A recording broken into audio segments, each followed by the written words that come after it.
Hello and welcome to the Oregonian Sports Podcast. I am Bill Oram, joined by Brenna Greene. Brenna, what's going on today? Oh, just a few things. Just a few things happening right now in the Pacific Northwest in terms of sports. How are you? I'm good. For people who are tuning in this week and maybe missed last week's show, notably, not Aaron Fentress here. This is sort of like when they swapped out Darren's on Bewitched, or the mom on Family Matters, or when Buckingham Palace switched out Kate Middleton's and hoped we wouldn't notice. Same thing. Also, I'd like to note that nobody told me this show was on YouTube. So last week, disheveled, weird angle, looking up my nostrils. Nobody told me. Nobody bothered commenting. Now I know it's on YouTube. So I put on my podcasting hat, my podcasting shirt. I did some work on the facial hair to accentuate my podcasting mustache. But we're here now, and I know what we're up to.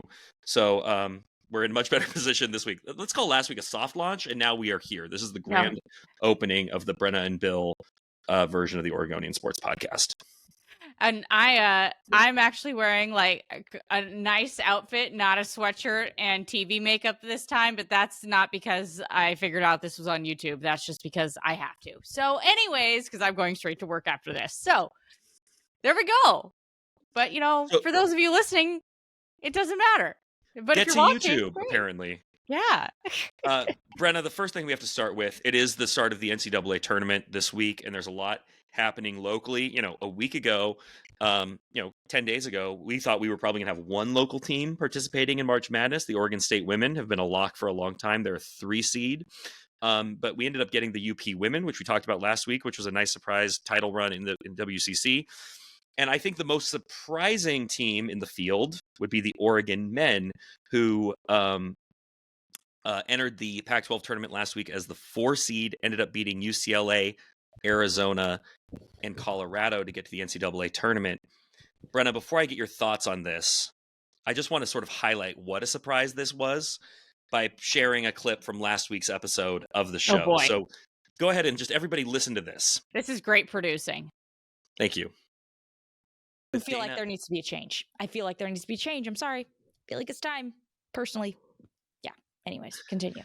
Brenna, that was you saying It was that there needs to be a change in Eugene. The University of Oregon needs to get rid of longtime head coach Dana Altman, because whatever he's doing down there is not working any longer. Would you like to react to those comments? Yeah, sure. Yeah. If you look at the body of work over the season, I still think it's one of those things where coming into last week, I'm not the only Oregon fan, or I guess I wouldn't term myself to be an Oregon fan in this instance, but somebody who follows Oregon who was kind of like, what's going on here? Like, it might be time. It's, Dana even mentioned it today in his press conference, his opening press conference at the NCAA tournament.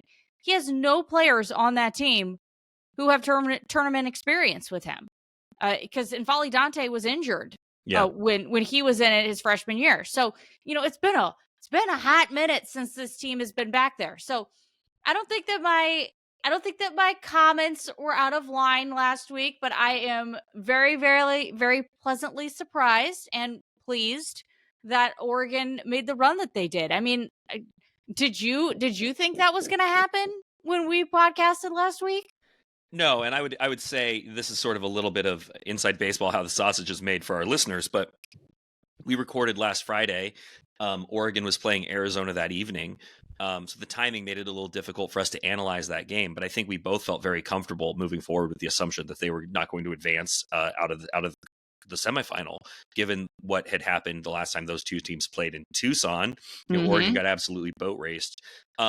So, I absolutely assumed that they were going to lose that game and be back in the NIT. Let me ask you this then. What is your view of Dana Altman now at Oregon, having seen him pull off those, two really one really improbable win and then another really impressive one against a Colorado team that had been absolutely surging?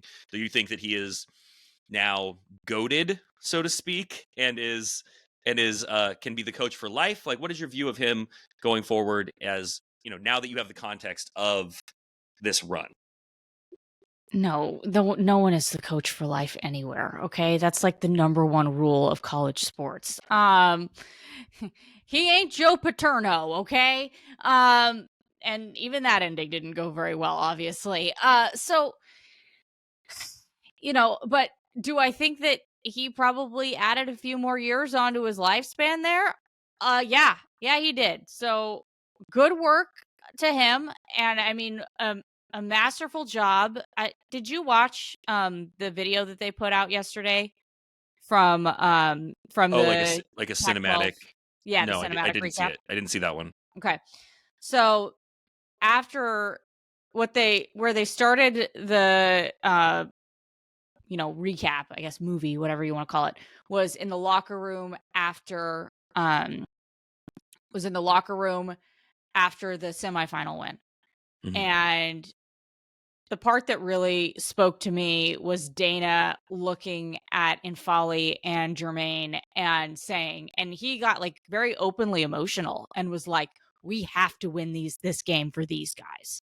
And I don't know if I've ever seen Dana as outwardly emotional in my life like that. He's a pretty like even-keeled guy. He doesn't get too high, he doesn't get too low. He's just kind of, unless he's upset about fans not being at the NIT games, then apparently he gets really riled up. But, other than that, like I've never seen him like as outwardly emotional. So I think he did a really good job at the very end of really connecting with his team and really, framing it in a way that rallied everyone.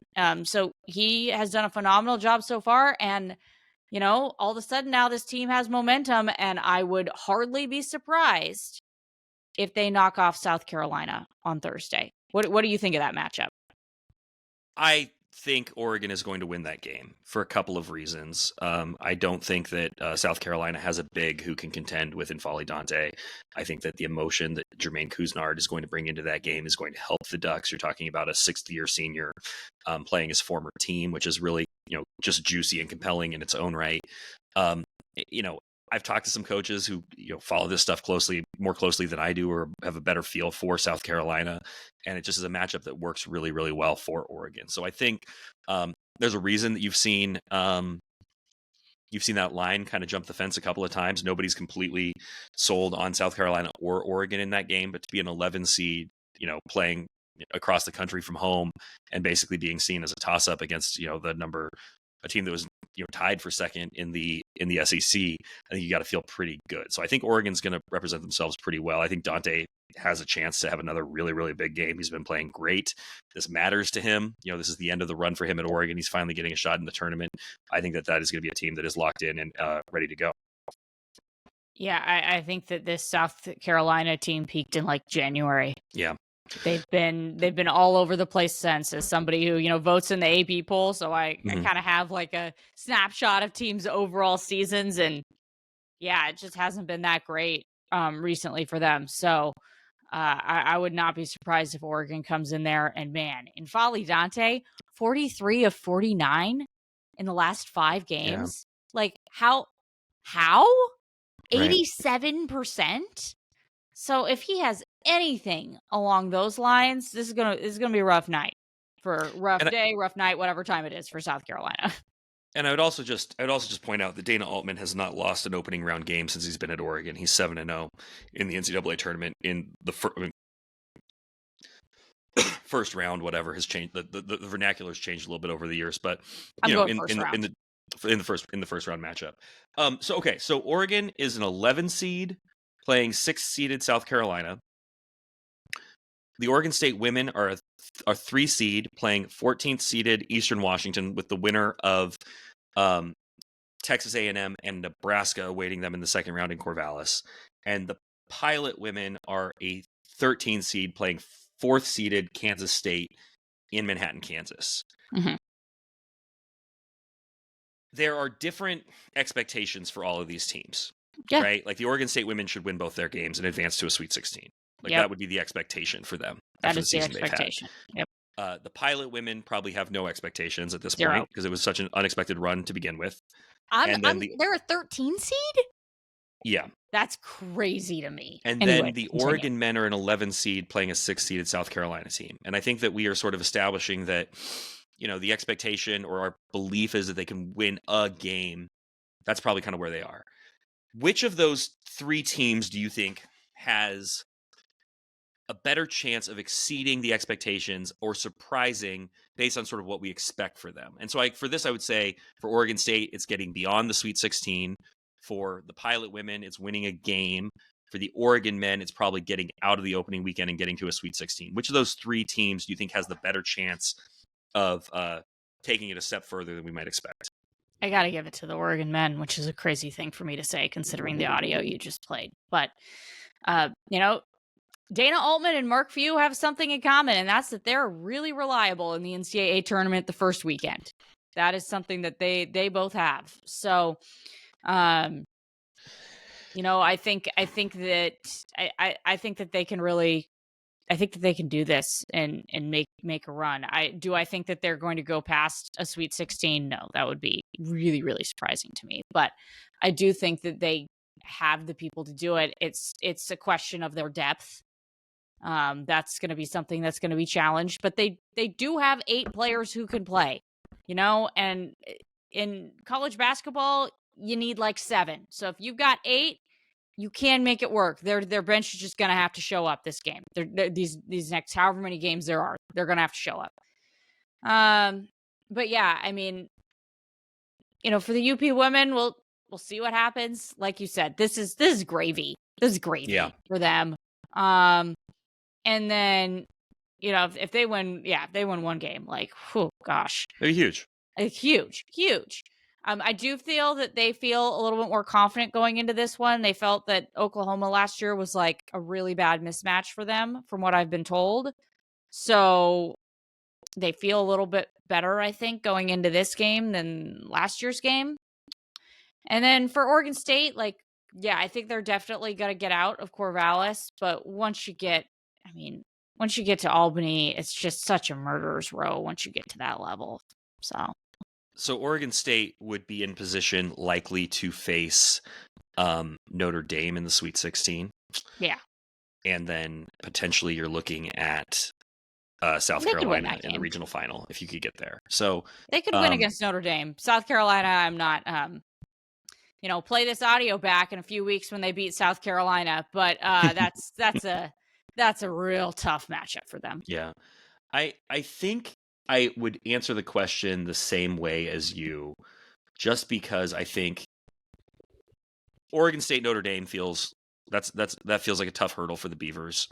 We'll know more about them after this weekend. I didn't think that we learned a ton about them in the last weekend of the regular season once they got Reagan Beers back, and then in the Pac-12 tournament, I thought they performed really well against Stanford. Just ran out of steam down the stretch. Yeah. Needed that double overtime win to beat Colorado in the opening round. But opening round for them, not Colorado. Yeah. But the Oregon men, I think they are the only thing that I have that worries me about the Oregon men is they are not a great 3-point shooting team. In fact, they were abysmal during the Pac-12 tournament. I think they were 13 of 60.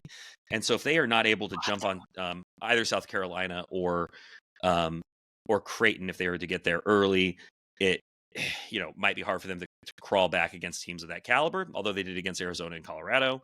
I do think that Oregon has momentum right now. I think they are peaking, and McDermott at Creighton, is smart enough to figure out the defensive things that Oregon has been able to do. I mean, Oregon's been playing really well defensively, especially if they can keep Dante, close to the rim. I think Creighton is a tougher matchup, but I think, you've got two of the best basketball minds in college basketball facing off if Oregon gets there in Greg McDermott and Dana Altman. So I'd love to see it. Obviously, it's Dana Altman's former school. We'll be talking about that a lot if it comes to that. So, we'll see. Yeah. It was really interesting.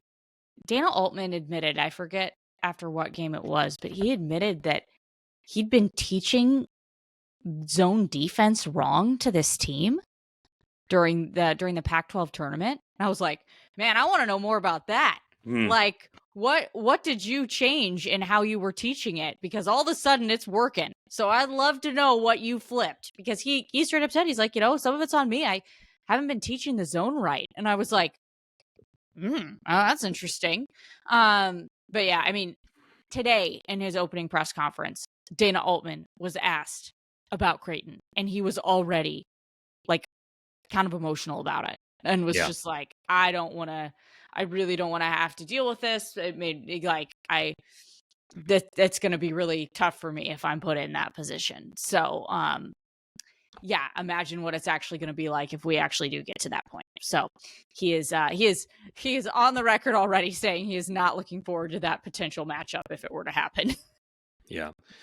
Okay, I want to turn your attention to something that dropped today on ESPN.com. If you have had a chance to read it or not, I mean, it's 17,000 words, so probably not. But Wright Thompson, the great magazine writer at ESPN, dropped a lengthy story on Caitlin Clark, basically chronicling her run through Iowa and a lot on this season and kind of her, kind of coming of age as, as the face of college basketball. It's, there's a lot of great stuff in there. One particular thing I want to turn your attention to, though, because it's just a little bit of a reminder of something that we knew and comes up from time to time. But when she was choosing her school, here it is in the story, I'm quoting, her list of choices winnowed to two, the Hawkeyes and the Fighting Irish. She'd also looked at Iowa State, Texas, and both Oregon schools.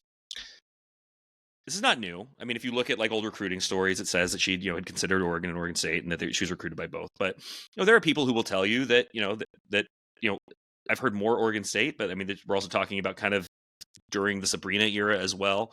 I'm curious as we look back on this now, and Caitlin Clark is obviously a larger than life figure, and she is, obviously completely intertwined with the Iowa Hawkeyes program. But where would you have liked to have seen her more? If she had come to the Beaver State, do you think it would have been more fun to see her at Oregon or Oregon State? Can you differentiate those things? What would have been better for her? How do you react to those things? I think it would have been cool to see her at Oregon just because of the Sabrina comparison. Like, that would have been really fun to watch, hey, like she's taken down all these records from Sabrina, and it would have been right after Sabrina. So that would have like just flowed right into it and just kind of kept up that lineage. So I think that would have been really fun to watch, if I'm being honest with you, just because, like I said, you kind of have that. There is, and I'm totally blanking on what it is, but there is some sort of connection between Caitlin Clark and Oregon State, like her family in Oregon State, that kind of got her interested, I believe, anyways. And I can't remember what it was for the life of me. Anyways, but yeah, like those, it was definitely something that was explored back in the day. But yeah, no, neither of them happened. But yeah, I think I have to go Oregon just because of Sabrina, because that would have flowed so nicely together, But oh well. Sure. What do you think? I don't know. I was thinking about this, and that's why I like asking the questions, is because like hopefully you forget to throw it back to me so I don't have to answer it. Oh, there's something about the idea of, I mean, obviously, like in this moment, you would say Oregon needs her more, right? Yeah, I mean, Oregon could use the help. She would have come at a time. I mean, when Kelly was bringing in, he had the five-star recruits that was that same class or the class right after her. There would have been a lot of talent, and I think that that's one of the things that Oregon ran into, where they had almost too many mouths to feed in that exact moment, and then of course COVID, and it just sort of it was just a weird time, and so all those all those 5-star players ended up leaving. So I mean, I think it's reasonable to ask, and this is true of anyone going anywhere anymore, but like would she have stayed because of the exodus we saw at Oregon? You like to think so, and the idea of her kind of taking the baton from Sabrina. It would have been but I think it's a really tough act for anyone to follow what Sabrina did. And, Caitlin Clark is maybe the one person who could have done it, but Sabrina is such a singular figure there that it almost feels like sacrilege to say that somebody would have come in right after her and one-upped her. Because what Caitlin Clark has done, Sabrina was never the all-time scorer, right? That was Kelsey Plum. But like the idea that, that Sabrina might have been overshadowed by someone coming in right after her is just really hard to believe. As a game day experience, when Gil is rocking it is just, I mean, it's a much worse gym. It is everything, right? Like Matthew Yeah. Knight is a cathedral, and Gil is very old, and it feels very old. But the idea of Caitlin Clark playing her home games in that like old, fieldhouse style gym does feel just much more that's a good point. collegey. Like that feels like it would just be a lot of fun, as opposed to, an arena that is, not all that different from like, a pro arena somewhere.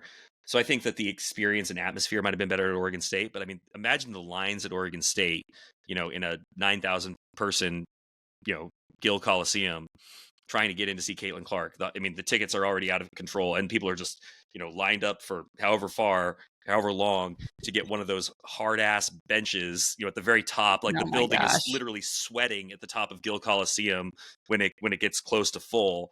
It would be hot.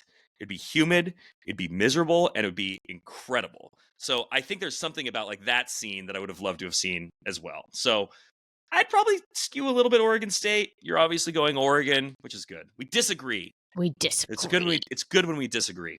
It would have turned into like a bigger version of St. Mary's when Gonzaga comes into town. Mm-hmm. If you've ever been to McKeon Pavilion when Gonzaga comes into town, let me tell you, it is an experience, and fire marshal laws and rules do not exist in that gym. Anyways, it would have been a nicer version of that, I would say. Let's put it that way. No, we never saw it. Never got to No, see we it. But fun to dream. And obviously, I mean, Caitlin Clark wrapping up her career, heading to the WNBA draft, one of the greatest we've ever seen do it. I would also like to highlight that before Caitlin Clark was the all-time leading scorer, the women's all-time leading scorer, obviously Kelsey Plum before her. But before her, do you remember who it was, Brenna Greene? It's important to highlight this. Yes. No, please. You're going to say her name and I'm going to kick myself. So just go with it. So the holder of the women's career scoring mark for a long time was none other than Jackie Stiles at Southeast Missouri State, who then was drafted by the Portland Fire and spent 2 years up the Portland Fire. And you know what one of Jackie Stiles' other claims to fame is, Brenna Greene of please tell KOIN6 me. News. Please tell me. She was one of the early guests on the Oregonian Sports Podcast back in the Sports by Northwest days in the fall of 2022. Jackie Stiles joined me on this very podcast. Jackie Stiles, one of Brenna Greene's childhood heroes right there. Absolutely. Number 10 for the Portland Fire.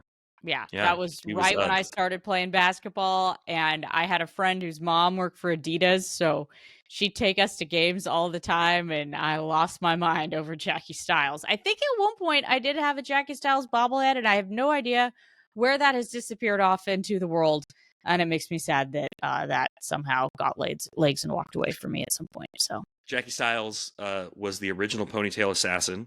Yes. Did do a documentary that came out in 2022, which is why we were talking to her at that time, but it was also kind of amid some of the momentum for the WNBA to Portland. And so, we had a great conversation with her. You can go find that in your podcast archive if you didn't have a chance to listen to that one. That was a lot of fun from way back in the day. Brenna, there was a big shakeup in the athletic department, not so far from where you and I are sitting. Just a few hours north up Interstate 5. Yeah. What do you make of Troy Dannon, the brand spanking new athletic director of the University of Washington Huskies, leaving that job 6 months into it? 5. To take the same 5 months into it to take the same position at the University of Nebraska. What a thing to wake up to this morning. I mean, I roll over, I'm like, it's like 7:30. I'm just going to check my phone real quick and then fall back to sleep. And I open up Twitter for 5 seconds and I'm like, I'm up, baby. We're ready to go. Like, here we go. I mean, just what? But I'm also like not surprised. I'm not surprised for a few reasons. The only thing that does surprise me, which I find to be particularly egregious in this whole thing, is he had to have had some sort of inkling that this might be a possibility for him. And he goes and fires their head basketball coach still? Like, that's That's bad. And so now, they can't hire a new head basketball coach until they find a new athletic director. Like, those are hires that athletic directors have to make because they want to come in and make their own hires and have their own guys in there. They don't, this can't be a situation where an interim athletic director can go hire that job. Like, it's not how this works. Yeah. It's not how this goes. And so now they're going to have to, so I find that to be particularly, I find it to be pretty deplorable, to be honest with you. Like, you firing your head coach and then leaving 5 seconds later. That's really, really messed up to me. And he had to have known that this was a possibility because I had a source tell me, and I'm pretty sure this is true, that it's the same hiring firm who hired him at UW who also hired him at Nebraska. Like, that's so messed up on so many different levels. Yeah, it's a very incestuous dynamic with all these jobs. It is. Yeah, and I think the thing that I mean, first of all, I mean, to be a Husky fan in 2024, you've got your real trip. Yeah, my God, national championship game appearance. Think you're on top of the world, buddy, and then the world comes and gets you. Not that you didn't have a chance to really get to know Troy Danon at Washington, but he wasn't there long enough. One thing I will say about this situation, I think you made some really, really good points. I mean, they're obviously in a difficult spot. Why is that not a more appealing job? Like, why don't people want to stay there? There's been some chatter that administration is really tough on athletic directors and on the athletic department in general. Certainly, Anna Marie Cauchi, is that how you say her name? The president? I have no idea. I've always read more than said out loud, so apologies. Yeah. I mean, I didn't think she came off looking particularly well in the investigation the Seattle Times did that sort of revealed a lot of her backroom negotiating during the Big Ten, Pac-12 dissolution. And, obviously Jen Cohen leaves that job, USC. I don't think a lot of people, I mean, you understand leaving Washington for SC, but, her replacement doesn't make it, like you said, to the 6-month mark. The other thing that I would like to highlight here, and have you been to Lincoln, Nebraska? I have not had the pleasure. No. So I haven't either. And I feel a little guilty about assigning certain characteristics to a city that I've never been to or judging a city I've never been to. Yeah. It sounds like a great college town. People love living there. I'm sure the quality of life is fantastic. I'm sure if you are the head of Nebraska athletics in Lincoln, you are, God, king of the mountain. So it's probably a great place to raise your family, especially when you have a ton of money and you are, the biggest shot on campus. That said, this man went from New Orleans, Louisiana, the greatest city in America, to Seattle, a top 5 city in America, to Lincoln, Nebraska. Again, a place I've never been to, and I feel a little bad talking smack on, but for the purpose of this podcast, I will gladly engage in. Does this man have any taste?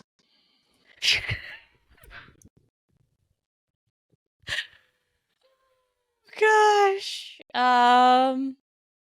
It's certainly a choice. It's certainly a choice. I mean, maybe the other thing I hypothesized on Twitter is maybe he saw those books for UW because their athletic department is not in a great place financially, and thought to himself, I didn't make this mess and I don't feel like cleaning it up. Yeah. So in that case, I mean, maybe but that is what he signed up for. That was all true when he took the job. He knew, but you never know. You can get in different positions and be like, yeah, I'm out. But yeah, no, I mean, yeah, that's a pretty rough transition. I believe he has children. Feel for those kids. That's an experience. Hey, we're going from New Orleans to Seattle to Lincoln in 5 months. Rough for those kids. And it's worth noting that he previously worked at the University of Northern Iowa for a long time, which is probably a lot more like Lincoln, Nebraska than it is New Orleans, Louisiana, or Seattle, Washington. That said, just a lot of interesting layers to that one. And, Yeah. you know, it's going to be really interesting to see what happens at UW. I mean, in the middle of this, you know, historic transition that a lot of schools are making this year out of the dissolving Pac-12, but now into the Big Ten. UW is not only going in, you know, with new faces at the top of the football program, eventually the basketball program, now the total athletic department. This is not how you want to, you know, make your grand arrival.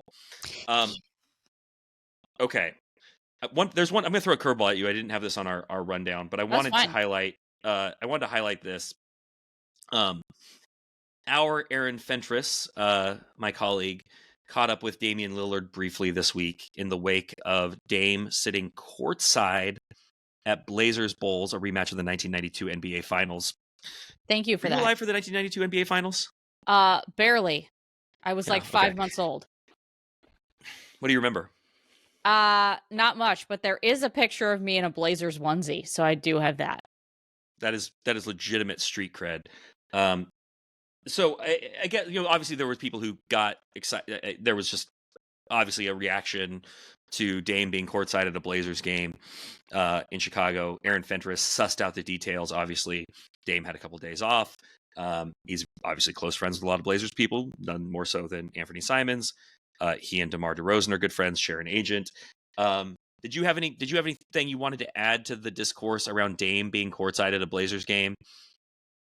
I mean, it's not surprising. I was like, oh, that's cool. Do you think he regrets? Do you think he regrets leaving? Like, things haven't gone exactly smoothly in Milwaukee. Do you think that he is yearning for his Portland days? No. I don't. I mean, okay, I'm sorry. You put Dame on this team. What exactly changes that makes this into a contender? Well, I think this team would have been built differently throughout that summer, but you're right. They still wouldn't be a contender. No. Because they were not in a position to make the moves that would have made them a contender. So, yeah, I think that Dame, I mean, he has made it very, very clear that he wants to retire a Blazer. He's made that explicitly clear, even if he still allegedly is not talking to Joe Cronin. But, you know, we'll see how that all plays out. So, yeah, he's made that clear. I think he still wants to remain close to the organization. Like you said, he has friends all over. So I'm pretty sure Phil Beckner, his trainer, was with him courtside. It sure looked like him. And, you know, so Phil was, you know, Phil's got a lot of connections. He also trains Anthony. So this was a situation where I think it was just like, yeah, the stars all aligned and he felt like going and seeing the Blazers. But do I think that he wishes he was a Blazer? Ultimately, no, because at the end of the day, he wants what he wants and he had to make sacrifices in order to get to that, which nobody can blame him for. Nobody can blame him for wanting to get a ring. No one. And it was not going to happen here. It just wasn't. Not in the near future anyways. So, yeah, I mean, him being it was cool to see him there. Didn't raise my eyebrows at all. It was like, oh, okay, that's relatively close. That's fine. That makes sense. He wants to see his friends. End of story. And my I just think we're at an interesting age in the NBA. You know, I don't even know what to really do with it, but it's just the sort of thing you're just not really accustomed to seeing. Like I remember, you know, seeing like when Marcus Morris was playing for the Clippers and Markieff was with the Lakers, you know, they would go to each other's games, you know, because and it made sense. It's the same town. You know, you didn't see a lot of that, you know, Clipper Laker, you know, crossover. Like I don't recall seeing a lot of, you know, I don't remember seeing Chris Paul go and, you know, sit 3 rows up to watch Kobe play, you know, home games. But we are just in sort of this age where it's like, I feel like a lot of those like kind of, I don't know exactly how to put my finger on it, but I just think a lot of those walls are coming down. And I think, as we know, like we're in a time where it's about the people, right? More than like the teams or the laundry of being on different teams. And like, you know, players want to play with players more than they want to play for like teams or organizations or cities, and they want to play with certain people. And so I just think those personal connections have come more and more to the fore in sort of how the NBA operates. So I think that was maybe just like another small piece of that, but I don't know. It was cool. I think it was cool. I think you know, we've established that Dame maintains a connection to Portland, obviously. that he wants to stay connected to the fan base, that, the fans of Portland, the fans of Portland never did anything wrong by him, right? Like that relationship is still very, very strong. And so I think it was probably it was meaningful for them. And I think, it's meaningful for him to be able to see the people that he cares about with the Blazers. Milwaukee is 90 miles from Chicago. I've done that drive myself. It's no sweat. So made a lot of sense, but still perked my ears when I heard about it. Makes sense to me. Makes total sense. I mean, yeah. Fun moment. Brenna Greene, you did say on Twitter on Sunday, Twitter, the platform formerly known as X, formerly known as Twitter, now known as Twitter again because nobody calls it X. It's called X, but nobody calls it X. Correct. So it's known as Twitter, even though it's called X. This was a lot less confusing before Elon got involved. I just want to be very clear about that. Almost literally, I shouldn't say almost, as literally everything that happens when Elon Musk gets involved. I've seen 2 Cybertrucks on the mean streets of Southwest Portland in the last week and a half. Are the Cybertrucks coming for us? You mean like those trucks that plot geographic like maps? No, and the Tesla Cybertruck. It's the thing that looks like a DeLorean. Oh, that wow. is Tesla's latest offering. It's a Got Cybertruck. it. Okay. You don't have one? When are you renegotiating your contract at KOIN? The next contract needs to involve you getting a Cybertruck. I will make sure to get that in there just for you. Order of operations. Find out what a Cybertruck is. Step 2, get one. Yes. Yeah, I remember what it looks like, and yes, I am all good with not driving a Transformer. I think I'm fine with that. So, yeah. Brenna, you tweeted on Sunday. I'm trying to find it, but I think I can paraphrase. It's going to be fine. Paraphrasing. Actually, no. You want to know what? You responded to me on Instagram. Was it Instagram? Yeah, it was. Did you say it out? Okay, whatever. So it was on Instagram. Okay, I take it back. You said on Instagram, we had a whole conversation about Twitter, X, and Cybertrucks, and it didn't even happen on that platform. It happened on Zuckerberg's Meta. Okay, you grammed that Selection Sunday is the best sports day of the year. Okay. To which I said, rank your 5 best sports days on the calendar. Bring them to this episode of the Oregonian Sports Podcast because we're going to rank them. Do you have 5 for me? I don't know if I have 5, but I can tell you what I meant. Hold on. There's going to be rules to this. You're not just going to launch into this. Okay. All right. Okay. I have a list. Aggressive. And then I have 3 honorable mentions. You have a list. Okay. Well, I can tell you right now that really what I meant by that is that Thursday and Friday are the best sports days of the year. You can't jump right to number 1, Brenna. Okay, I'm sorry. I ruined it. Okay. Please give me your list. All right. Well, I was thinking we could go 5, 5, 4, 4, 3, 3, 2, 2, 1, 1. Okay. All right. You go need a second? Do you need a second to jot these down? I'm making it right now, but I will. Why don't I go ahead and tell you my honorable mentions? These received consideration, but did not make my top 5. I am a sucker for the home run derby. Okay, that's interesting. I like Bill digs the long ball. What can I say?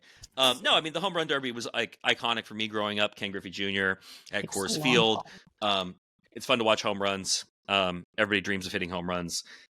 I like that all stars are the ones doing it, unlike the the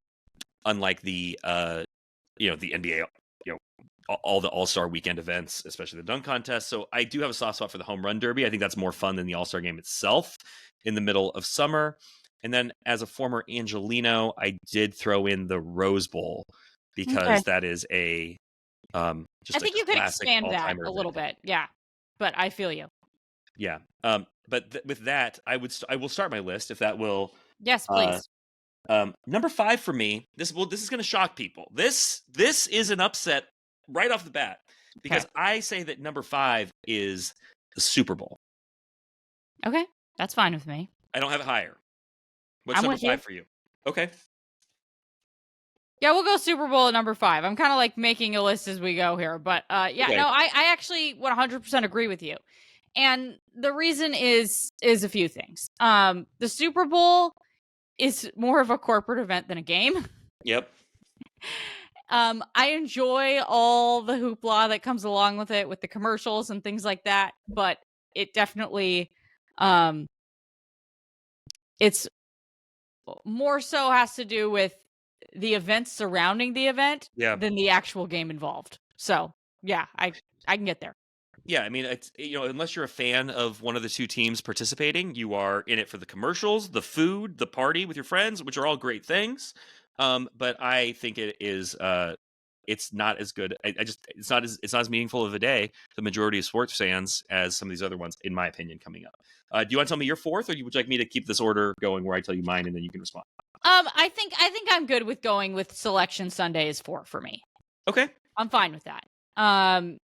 Because it does not actually involve any sporting events that day. Right. So I think it's a fun day. It's a day that there's so much conversation around, and a lot of people are all tuning in for one singular event that really goes on for like 20 minutes.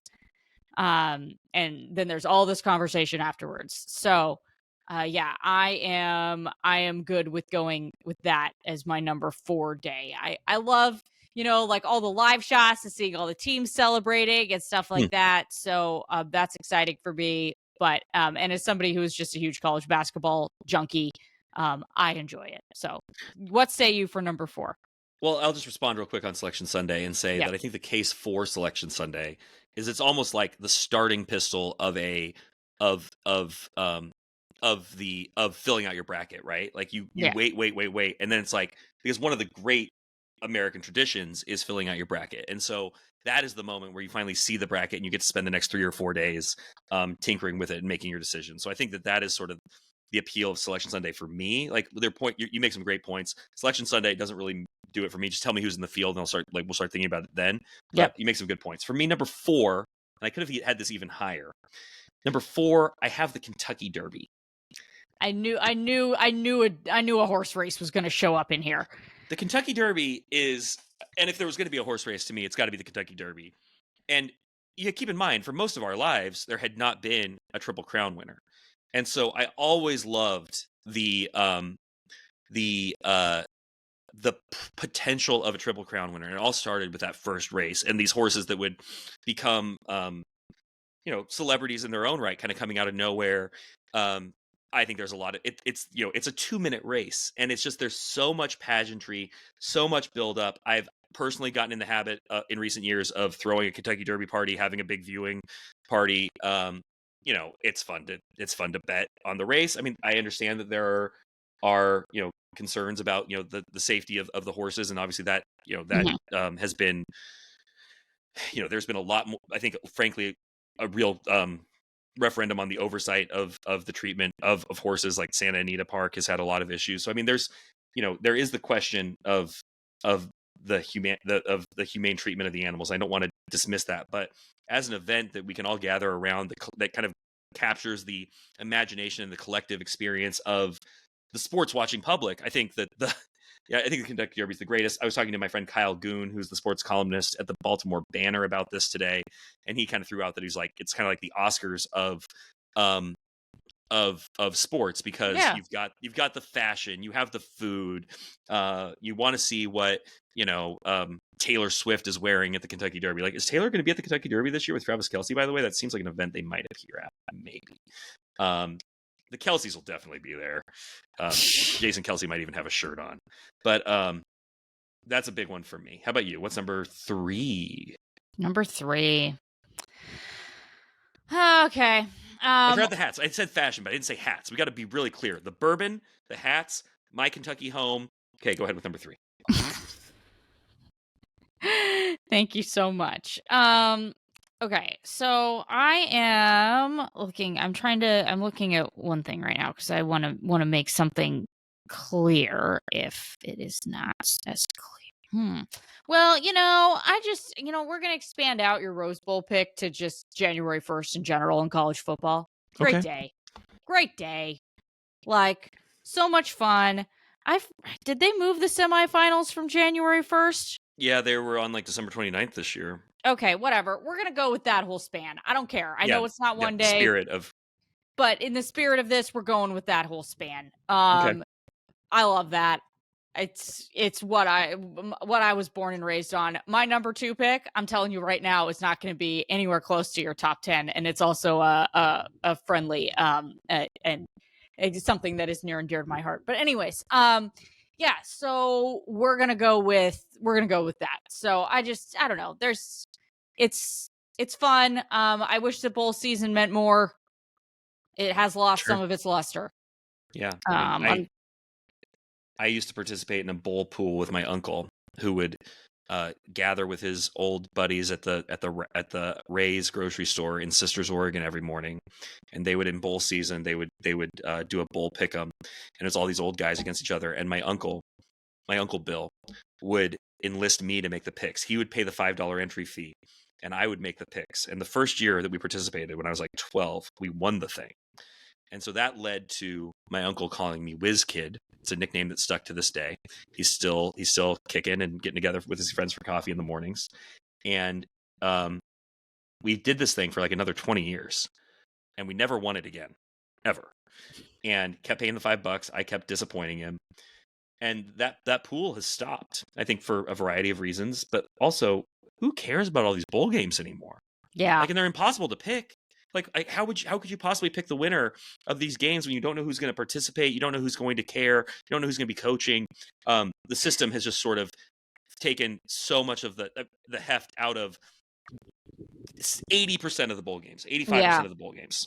I think maybe, thinking it through more, maybe now that day is really like the last weekend of the regular season over Thanksgiving. Mm-hmm. That's a pretty fun weekend. Where you have all those rivalry. I'm making an amendum. I'm giving it to that one. That one's fun. There's a lot of rivalry matchups. Hold on. Brenna just made up a word alert, and I'm going to call it out. This is going to be a new feature on the weekly podcast. Oh, God. You just combined amendment and addendum to create amendum. And I like it. That is now part of the Oregonian Sports Podcast lexicon. I was going to say lexicon too. A real word. But we are going to use amendum going forward. Thank you, Brenna, for that one. Sounds good. Number 3 for me, if it's your thing, it's great. If not, you probably don't care. I really enjoy opening day. I like having baseball on in the summer. I think opening day of, pageantry, a lot of, red, white, and blue bunting. There's occasionally some bunting also on the field.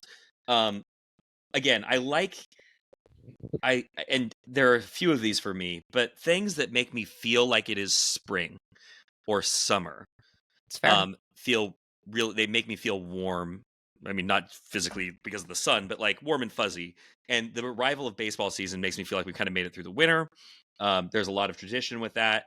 Opening day, I'm a romantic for. So that is my number 3. I don't think we need to spend a ton of time on it, but not my thing, but I'm glad you like it. Okay, cool. Yep. Number 2, the one that is nowhere near my top 10, so say you. Once again, we're kind of fudging this a little bit and going with a few days in a row, but man, it happens once every 4 years, and I love it every time, and it is the figure skating finals at the Olympics, okay? I watch them like I'm watching a football game. There really should be a camera on me. I love them. I grew up ice skating. So like I said, it's the once every 4 years Super Bowl. I love watching every single one, and I very much enjoy it. If you make me pick one day, it's got to be the female and the finals for the females. But yeah, I mean, it's, like I said, nowhere near your top 10, but a stretch of events that I personally love. So you don't know that it's nowhere near my top 10. What if that's my number 1? So are you a Tara Lipinski person, a Michelle Kwan, Sarah Hughes? Tara was the one that was Tara winning the Olympics is like one of my first memories. And then I bothered my mom for pretty much 4 years to let me ice skate, and she wouldn't do it. And then finally, when she took me out on the ice, apparently every time I fell, I'd just fall down, and then I'd pop up and I'd go, "I'm okay, Mom. I'm okay. I can do this." And then she was like, I'm not getting out of this, am I? So there you go. But yes, I grew up in the age. Tara was the first one that got me into it, and then Michelle Kwan is, very serendipitous with my childhood, or not serendipitous, very synonymous with your synonymous. childhood. There we go. Yeah. Okay, I'm going to ask you to come back next week with where you combine serendipitous and synonymous into a word that we can add. Oh, I was trying to do that as well. So yeah. Okay, my number 2 is the Sunday of the Masters. Okay, okay. Again, big spring summer sports guy over here. Yes. But there is something about that chase for, the first major of the season. I'm not a huge golf guy. I'm not the guy who's sitting around watching the Players last week. I don't really play golf. It's certainly not well, but infrequently, even as it is. But there is just something about, that Sunday of the Masters at Augusta. Again, the pageantry, the legacy of it all, the romance. My man loves the pageantry. That's the number one theme. And then I have really fond memories, as I'm sure you do, and 97% of sports fans of Tiger Woods, on a Sunday at the Masters, red polo flapping in the wind, as he's got his his caddy right there. It's great. So I mean, that one, I'll always tune in for Sunday of the Masters, even though I'm not a huge golf guy. Love that one. Leave me alone on Sunday of the Masters. I already revealed my number one. Wait, hold on. Well, hold on. I want to test our producing here. Kelly Doyle, who runs our podcast here at the Oregonian Oregon Live. Kelly, if you're listening, I would like you to insert a drum roll here, please. Pause for drum roll. There it is. Okay, Brenna. Your number 1 sports day of the year is? It's Thursday and Friday. This should be a national holiday. Nobody should have to work these days. There's a reason why a boss button was invented, so that people's screens could be hidden from their bosses when they walk in because they're watching March Madness. This is a great day in America. Work production goes down, sports watching goes up. It is the 2 days that are David versus Goliath. There's always great storylines that come out of them. We always have great games. I just don't know how you pick any other day than Thursday and Friday. Like I said, we should just have a national holiday.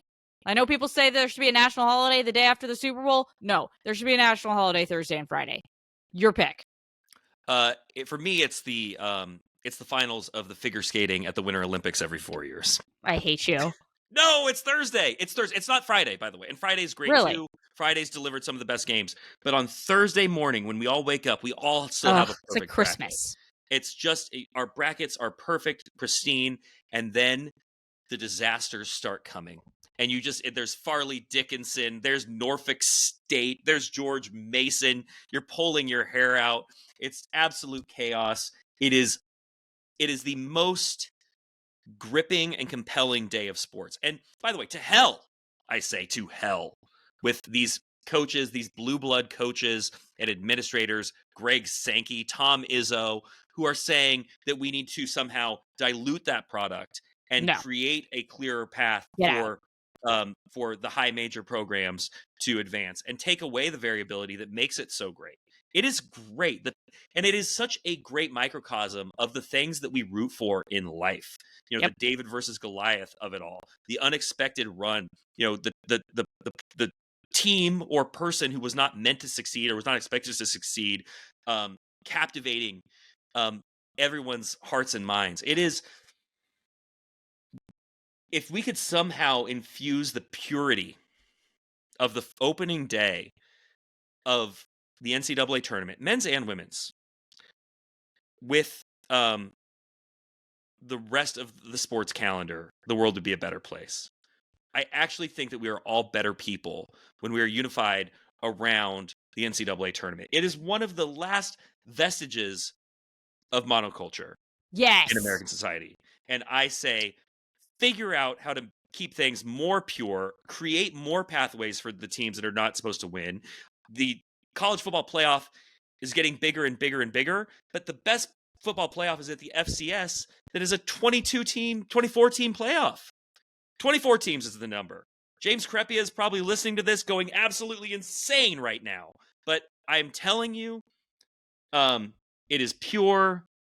It is probably something that We are going to lose in some form because we are losing all the good things, Brenna.